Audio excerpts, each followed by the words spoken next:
friends, Krista here. Thanks for stopping by Books and Jams yet again. Today we're going to do something a little bit different. I don't think I ever, in the 4 years that I've had my channel, I don't think I've ever done a seasonal TBR. Not ever. I do monthly TBRs and I like it. Sometimes they're very strict, sometimes they're fluid, sometimes there's very few on them.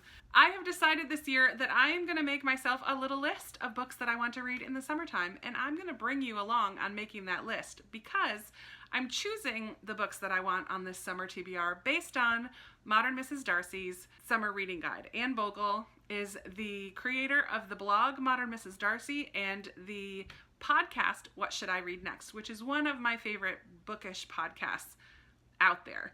I'm a little bit behind right now in listening to it, but every time I do, I love it. I've gotten so many recommendations from her podcast, and I decided let's look at the summer reading guide together and pick books that I should add to it.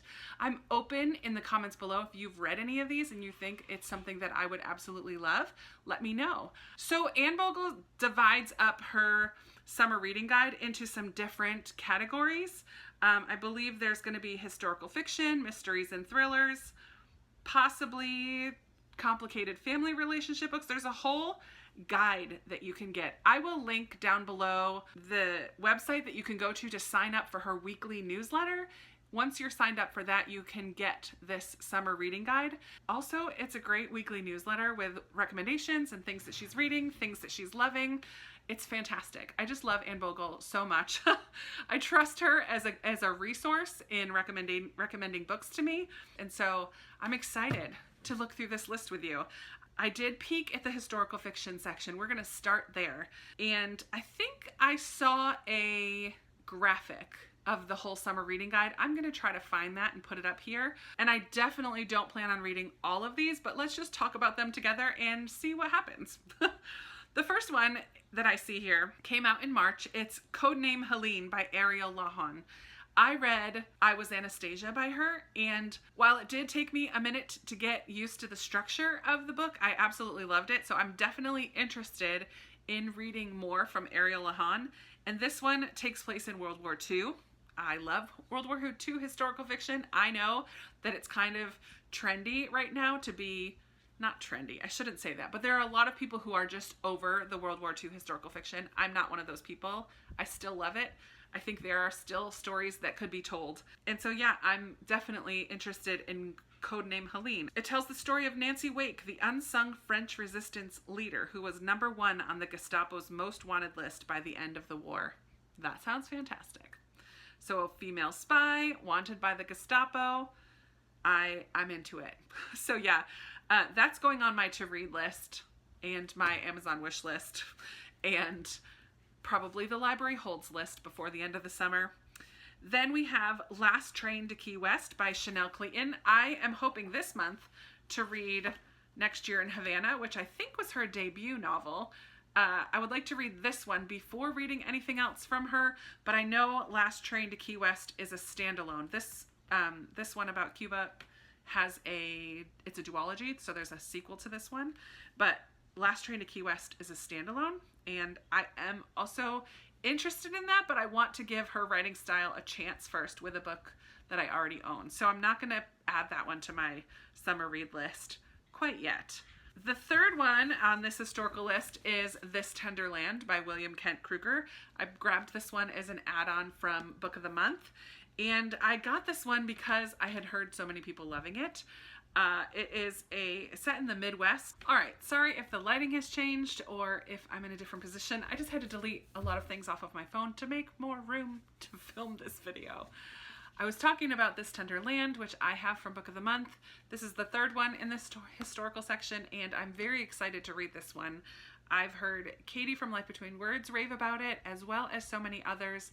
I know it takes place in the Midwest, and I know it has sort of a Huckleberry Finn vibe to it. I think we follow a group of children, and it's kind of a coming-of-age story set during the Great Depression. So I'm really looking forward to this one, and definitely adding this to my summer reading list.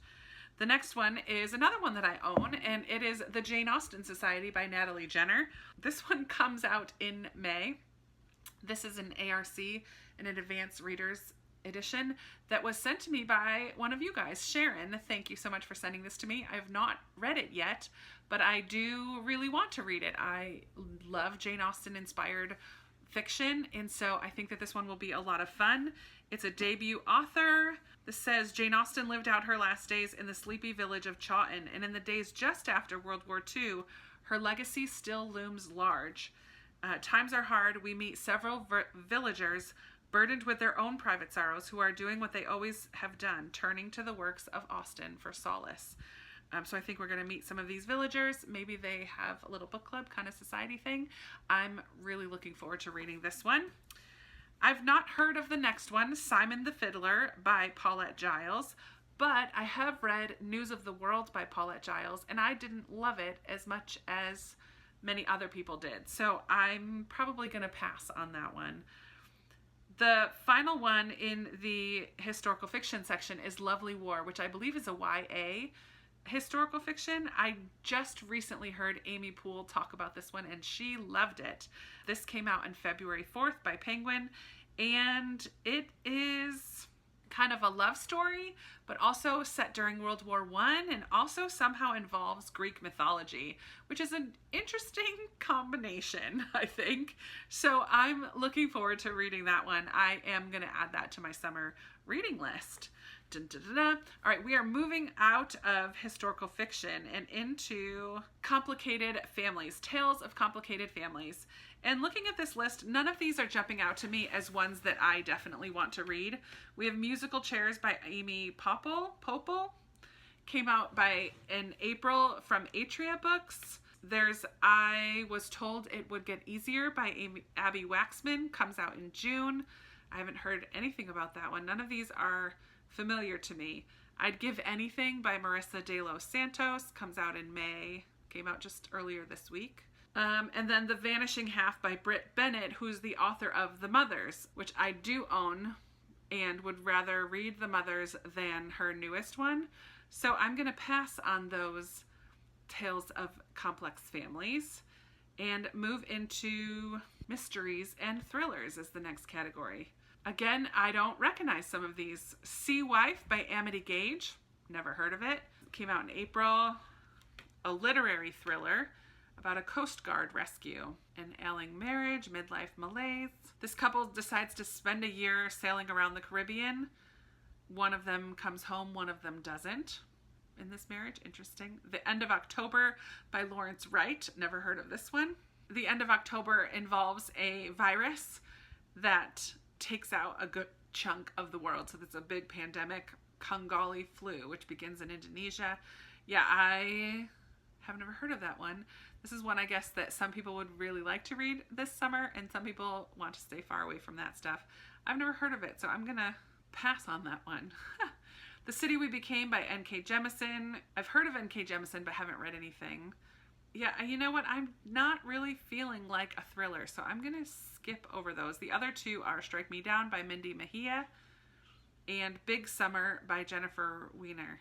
I'm not gonna add any of those. Let's look at the YA section. Here's one I'm going to add. Tweet Cute by Emma Lord. I saw Kayla from Idlewild Reads and others on Instagram who thought that this was super cute book. So I might pick up Tweet Cute. It kind of has You've Got Mail vibes to it. Jack and Pepper, classmates at an Upper East Side private school. So maybe You've Got Mail meets Gossip Girl. Unlike their privileged peers, and unbeknownst to each other, they spend their leisure hours managing the social media accounts for their family's respective restaurants.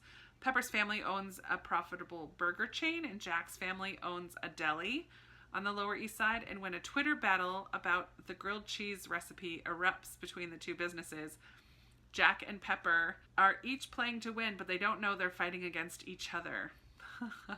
That sounds like a lot of fun. I'm going to add that to my list just because I feel like it'll be a light, breezy, silly, maybe witty banter between the two of them.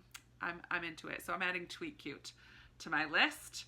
Then there's Love Boat Taipei by Abigail Hing Wen. Never heard of that one. I'm going to pass. Throw Like a Girl by Sarah Henning. Olive throws a punch that gets her kicked off her school's softball team. She's forced to quit and transfer to a school that she hates, and I think she joins the football team. I don't know. Not interested. Girl, Serpent, Thorn by Melissa Basherdoust comes out on my birthday, July 7th, from the author of Girls Made of Snow and Glass, which I also have not heard of. It's kind of a fairy tale featuring demons, poisonous girls, and a kingdom in peril. No thank you. Lyrical prose I see in there. No thank you. And then Tell Me Three Things by Julie Buxbaum, which I've heard about. I don't know that I've heard a lot of people praising it, or it's just familiar to me. The cover has like the waffles on it. This is a girl next door finds herself in an elite California prep school. I do like boarding school stories. She has to figure out how to navigate this new privileged world while still grieving her mother's death. I do like books about death. This I'll kind of put on the maybe list. Tell Me Three Things. I'm not sure. Have you read this one? Let me know what you think about it. And then Clap When You Land by Elizabeth Acevedo is the last book on the YA section of this list.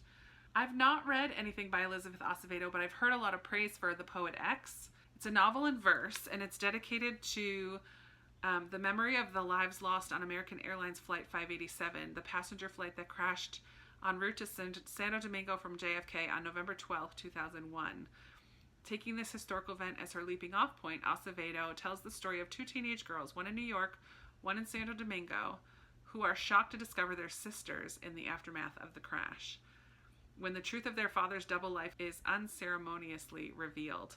The girls tentatively bond as they explore the love and pain that they share. Interesting. I don't know. What do you think about that one? I'm interested in that. I might see if I can get that on audio eventually, because I feel like a novel in verse it works well as audiobooks, so I might try that one. All right, the next category here is love stories to fall for. These are the kind of books that I like to read in the summer. The first one is Love Lettering by Kate Claiborne, and I just heard about this one on another podcast, not Anne Bogle's What Should I Read Next? I believe I heard about it on Sarah's Bookshelves Live, because it was from a guest, not the podcast host. Anyways, this came out in December. A hand lettering artist, Meg, designs custom journals and sees the world in fonts and signs. She also sees the signs other people miss. She wove a secret message into a doomed couple's wedding invitations. She didn't count on the groom noticing or for him to track her down a year later and demand answers. What? She's in need of inspiration as well as forgiveness, so she and Reed embark on a tentative journey. It takes place in New York City. Sounds funny. It has moving moments, contemporary romance. I am most definitely adding this to my summer list. I've heard such good things about it. The next one on here is Beach Read by Emily Henry, which I recently read and absolutely loved, so I don't need to read it this summer. The Happy Ever After Playlist by Abby Jimenez. I've seen a lot of people talking about this one, and it's kind of a follow-up to her book, The Friend Zone, so I'm not going to add it to my list because I would want to read the first one before reading a follow-up. I think it's like one of the characters from the first one gets their own story type of a situation, so I'm going to pass on that. As well as Party of Two by Jasmine Guillory. She is the author of The Wedding Date, and again, one of the characters from The Wedding Date is now getting her own story in Party of Two, so I'm not going to add this one to my list either. And that was it for like love stories. I'm only going to add that love lettering one. And then the final category is Tales of Coming Into Your Own. So we have Writers and Lovers by Lily King. I have heard many people say that they love this, but it does not appeal to me. A little bit more literary, I think, than I like. This was a book of the month option. It just doesn't jump out at me. Same with Nothing to See Here by Kevin Wilson. This came out in October of last year, and it's kind of a strange story, I think, where when these children, I think there's this sibling group of kids, I think 2 kids, maybe 3, when they get angry, they spontaneously combust. They burst into flames. So I'm really a little curious about that, but I know it's kind of strange. It doesn't really appeal to me, to be honest. But I have heard good things about it. Then we have Redhead by the Side of the Road by Ann Tyler. I've never read anything by Ann Tyler. Anne Bogle says, Tyler's gift is to make the struggles of ordinary people feel real, relatable, and relevant to our own lives. This one is a small book. It's less than 200 pages. And we meet a tech geek named Micah who has kind of arranged his life to keep everybody at a distance. He has very strict routines at work and at home. I guess there's some humor in there, and we learn about the sad, sweet story about a lonely man waking up to life, which I do love that theme, but I'm not sure that that's one that I want to read. I am interested in this next one, The Switch by Beth O'Leary. This doesn't come out until August, so I'm not sure I'll be able to get my hands on it this summer. Beth O'Leary is the author of The Flatshare, and a British romantic comedy. Rom-com? Yeah, I guess it was rom-com. British contemporary romance, I'll say. And I absolutely really enjoyed The Flatshare. I really, really liked it. And so I'm definitely interested in reading more from her. I'll add it to my list, but I'm not sure I'll be able to get my hands on it. So The Switch kind of is a similar storyline to The Holiday, the movie The Holiday. Fun story about two women who switch houses for the holidays. This is the similar idea. Lena is 20-something and Eileen is 79, and they kind of have lost their love for their current lives and they want to switch things up. So the lonely Eileen is going to take over Lena's London flat so she can enjoy life in the city. And Eileen is going to head out to the Yorkshire cottage, taking on the chores and taking Eileen's turn in this neighborhood watch group. It's a lighthearted, touching tale that just sounds like it'll be a lot of fun. So I'm interested in that one for sure. I love The Holiday. I love that kind of changing places type of story. And then the final one on this list is The House in the Cerulean Sea by T.J. Klune. I've never heard of that author or this book. This is a whimsical fantasy where a 40-year-old career caseworker had his life turned upside down by a special assignment. His job is to ensure the children are safe. Or at least he's convinced himself that the field visits he makes to the orphanages sanctioned by the Department of Magical Youth are crucial to the well-being of these unusual children. But everything changes for Linus when extreme upper management sends him to report on an island orphanage that's a place of last resort for magical children viewed as misfits by establishment, as well as their unconventional caretaker. Linus may have always been a company man, but this visit forces him to question everything he thought he knew about the world and himself. Many readers are going to find this quirky book a delightful surprise. What? That does sound like kind of fun. I've never heard of that before. The House on the Cerulean Sea. I might have to add that one. It has a little bit of magic. Is it a middle grade? I guess it's more about the guy visiting these magical children orphanages. Very cool. Okay, well, here's the list of all of them. I am adding the two that I own, the Jane Austen Society, This Tender Land, and then I'm going to try to get my hands on Codename Helene, Love Lettering, Lovely War, and The Switch, and Tweet Cute. So 7 altogether. So the two that I own and those 5, Tweet Cute, The Switch, Lovely War, Love Lettering, and Codename Helene. Woo-hoo-hoo. 7 books for a 3-month period. We'll see how that goes. I feel like most of them are going to be pretty quick reads, and the only problem might be with the BookTube prize, which I'm deciding if I want to take a break from for the next round. I'll have to wait and see on that. But I'm excited about this list. Which of these books from the Modern Mrs. Darcy Summer Reading list are you excited about? Have you read any of these? Do you think I should read any of the ones I decided to kind of pass on or that I wasn't very familiar with? I would love to hear your thoughts down in the comments below, or anything else that you want to chat about. You guys know I love talking to you in the comments. Give this video a big thumbs up if you liked it. Read along with me this summer. Maybe I'll have to put one of these on my Goodreads read along group pick, although I do tend to do more backlist because it's easier to get our hands on those. We'll see. Let's chat in the comments below, and I will be talking to you in another video very soon. Bye!